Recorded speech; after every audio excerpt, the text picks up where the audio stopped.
Assalamualaikum warahmatullahi wabarakatuh. Perkenalkan, nama saya Afif Zakaria, calon guru penggerak angkatan 7. Pada video kali ini, saya ingin menyampaikan koneksi antar materi modul 1.4. Panduan pertanyaan, buatlah sebuah kesimpulan. Kesimpulan saya dari mempelajari modul 1.4 ini, yang pertama, guru adalah penuntun yang menuntun tumbuhnya peserta didik menjadi manusia yang bahagia, merdeka, memerintah diri mereka sendiri, dan berbudi pekerti luhur sebagaimana gagasan Ki Hajar Dewantara. Sekolah adalah tempat untuk menumbuhkan budaya positif yang bisa dibawa pulang di rumah dan di tengah masyarakat. Dalam rangka menumbuhkan budaya positif itu, guru sebagai penuntun tidak boleh menciderai jiwa siswa dengan tindakan yang hanya mengontrol mereka dalam jangka waktu yang pendek.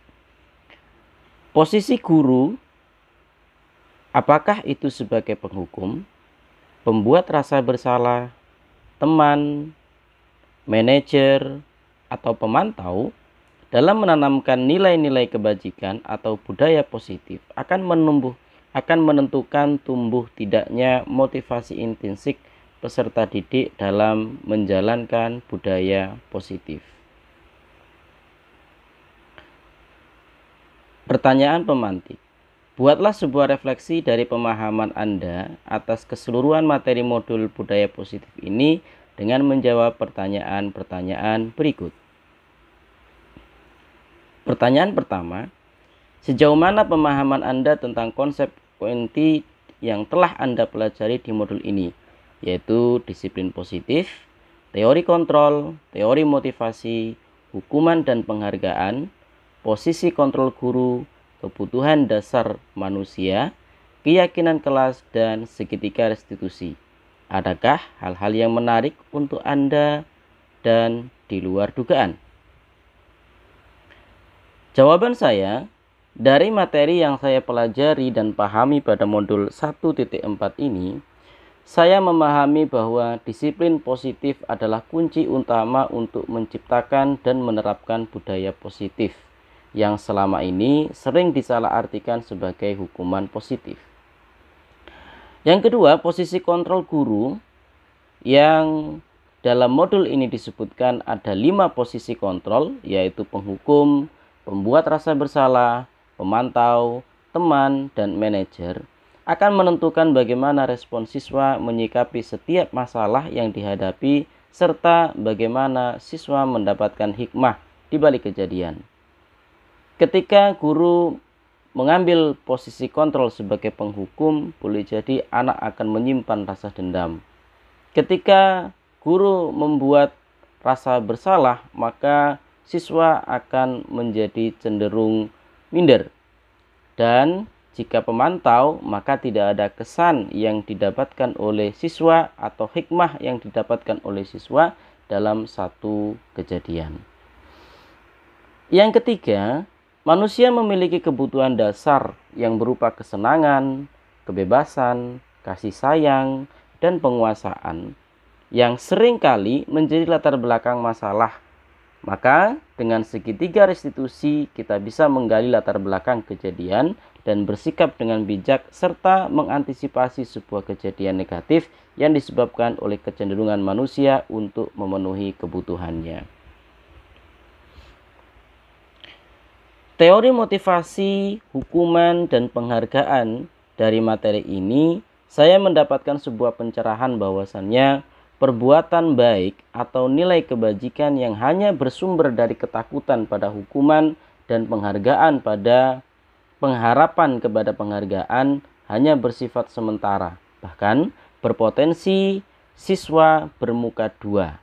Namun, yang paling penting adalah membangun kesadaran dan motivasi intrinsik mereka atas keyakinan pada nilai kebajikan. Dan yang terakhir adalah apa yang selama ini saya anggap tepat karena melakukan pembinaan berdasarkan pada teori stimulus dan respon ternyata salah, karena manusia bukan hewan. Manusia memiliki perasaan, manusia memiliki motivasi dan kesadaran diri yang tentu saja berbeda dengan hewan. Pertanyaan berikutnya, perubahan apa yang terjadi pada cara berpikir Anda dalam menciptakan budaya positif di kelas maupun sekolah Anda setelah mempelajari modul ini?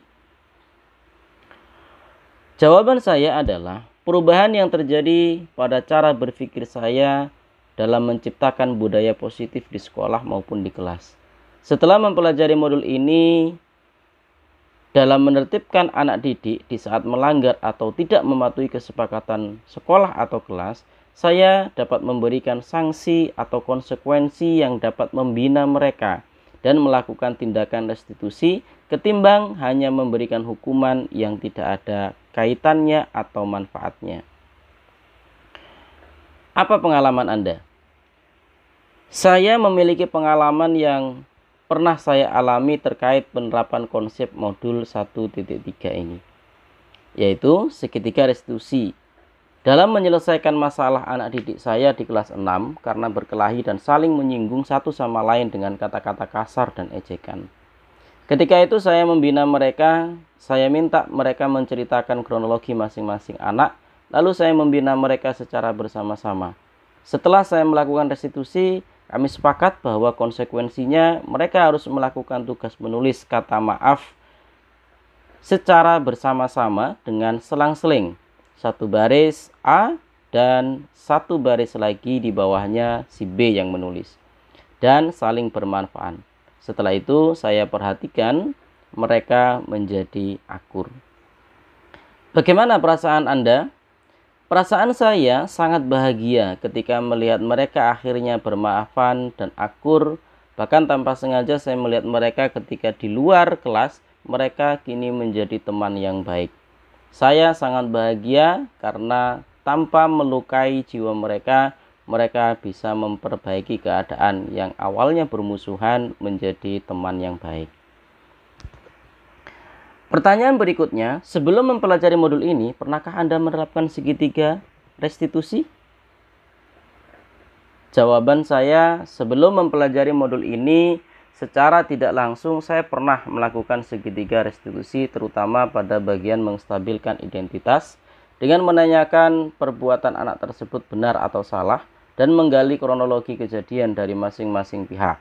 Namun, tentu tidak lengkap sebagaimana segitiga restitusi yang disajikan dalam modul ini. Pertanyaan berikutnya, selain konsep yang disampaikan dalam modul ini, adakah hal lain yang menurut Anda penting untuk dipelajari dalam proses menciptakan budaya positif baik di lingkungan kelas maupun di sekolah? Jawaban saya adalah, menurut saya, hal yang juga sangat penting bahkan menjadi ruhul mudaris, ruh dari seorang pendidik, adalah memposisikan diri sebagai orang tua dari anak didik tersebut. Sehingga kita mendidik dengan penuh cinta dan kasih sayang yang tulus, sebagaimana seorang tua mendidik anak-anaknya, penuh dengan rasa maaf, bukan penuh dengan rasa marah. Demikian koneksi antar materi modul 1.4 yang saya buat sebagai bagian dari tugas calon guru penggerak. Terima kasih. Assalamualaikum warahmatullahi wabarakatuh.